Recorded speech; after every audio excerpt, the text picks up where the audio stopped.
Welcome to Gita अमृत। भगवत गीता में जीवन के मूल प्रश्नों का उत्तर मिलता है। मैं कौन हूं? आत्मा क्या है? आत्मा का स्वरूप कैसा है? गीता अमृत में इन्हीं विषयों का वर्णन सरल शब्दों में। Gita is eternal science and researching Gita you get amrit. पिछले सेशन में चर्चा की थी अध्याय 5 श्लोक 7 एवं 8। आज की चर्चा का विषय है अध्याय 5 श्लोक 9 एवं 10। अध्याय 5 कर्म संन्यास योग, द योग ऑफ ट्रू रिनंसिएशन। श्लोक 9।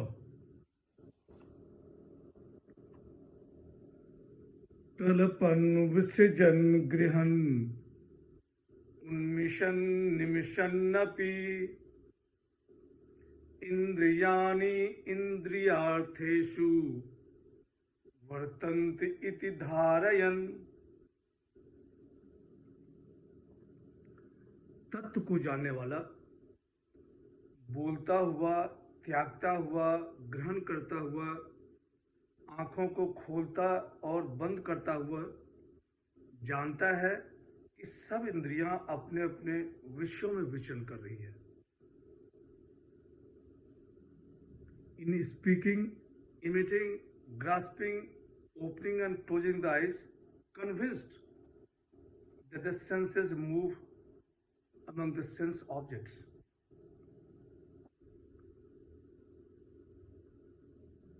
श्लोक 7 में कर्मयोगी की कर्मों से निवृत्तता की बात कही गई।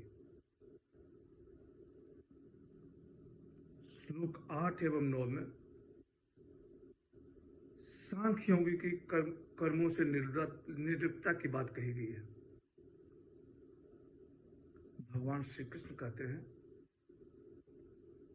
कि हे पार्थ, तत्वों को जानने वाला बोलता हुआ, त्यागता हुआ, ग्रहण करता हुआ, आंखों को खोलता और बंद करता हुआ जानता है कि सब इंद्रियां अपने अपने विषयों में विचरण कर रही है।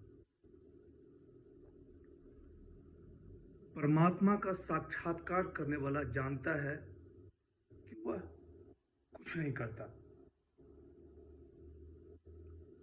बोलता हुआ, त्यागता हुआ, ग्रहण करता हुआ, आंखें खोलता और बंद करता हुआ वह जानता है कि इंद्रियां अपने अपने विषयों में विचरण कर रही है। जब मनुष्य कोई कार्य करता है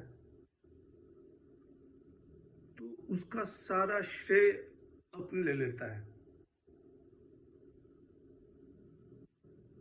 तत्व पुरुष जानते हैं कि सारा कार्य प्रकृति कर रहा है। प्रकृति हमें सोचने की शक्ति देता है, कार्य करने की शक्ति देता है। तत्व पुरुष कर्मों से निर्लिप्त रहते हैं। वो सारा श्रेय प्रकृति को देते हैं।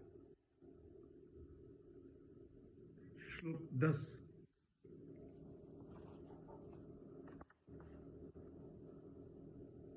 ब्रह्मण्याय ध्याय कर्माणि संगं त्यक्त्वा करोति यः लिप्यते न स पापेन पद्मपत्र मिवाम्बसा। पद्मपत्र कहते हैं कमल के पत्ते को। जो भक्ति योगी संपूर्ण कर्मों को भगवान में अर्पण करके और आसक्ति का त्याग करके कर्म करता है, वह कमल के पत्ते के सदृश पाप से लिप्त नहीं होता। He who does action offering them to Brahman and abandoning attachment is not tainted by sin, just as lotus leaf is not tainted by water. यहाँ भक्ति योगी की कर्मों से निर्लिप्तता की बात कही गई है। भगवान श्री कृष्ण कहते हैं कि हे अर्जुन, जो भक्ति योगी संपूर्ण कर्मों को भगवान में अर्पण करके और आसक्ति का त्याग करके कर्म करता है, वह कमल के पत्ते के सदृश पाप से लिप्त नहीं होता।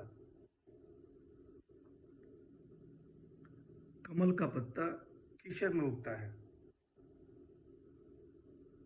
कमल का पत्ता पानी के ऊपर तैरता रहता है।